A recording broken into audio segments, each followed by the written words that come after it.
From a young age, I've been involved in numerous altercations. Throughout them, one argument has plagued me. I know you are, but what am I? Try as I might, I could not effectively defend against such an attack for a single reason. This argument is actually ironclad, and I will show it through the application of Newtonian philosophy. So how does Newtonian philosophy apply to this?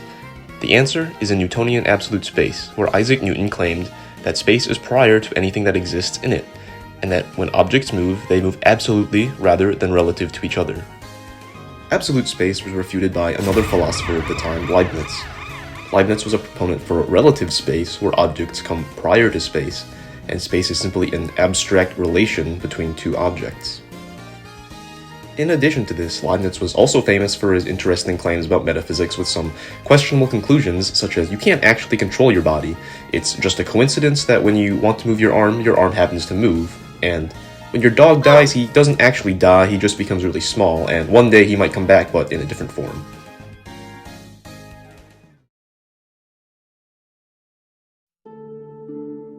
A fortnight ago, I was walking to the store in the evening in order to purchase some salt. When I got to the store, I thought that it had closed, but upon entering the front door, I saw that there were still some people inside.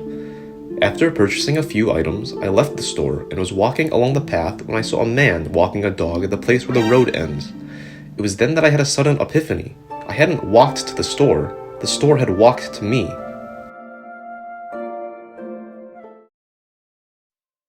Despite what my high school calculus teacher says, Newton was cool, and Leibniz was a little unhinged, so we throw Leibniz's claims in the trash and use Newton's instead. How does this all apply to the argument of question? When we are in a discussion, we can represent statements as moving in certain directions. For example, when making the statement, "you're wrong," the direction moves from the speaker towards the spoken to. When making the statement, "I'm right," the direction curves back towards the speaker. We can say that these sorts of directional and positional attributes take place in the argument space.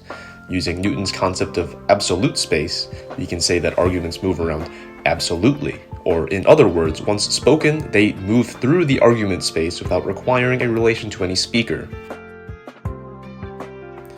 In this case, when a speaker uses an insult, the listener does not necessarily have to be in the path of the insult in the argument space.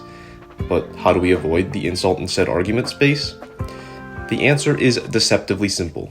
When the speaker uses an insult, we can simply move the speaker to the position where the listener was. Upon doing this, the speaker will be on the opposing end of the incoming insult. Thus, we are able to say that we know the speaker is on the receiving end of the insult. So go and use this argument to your heart's content.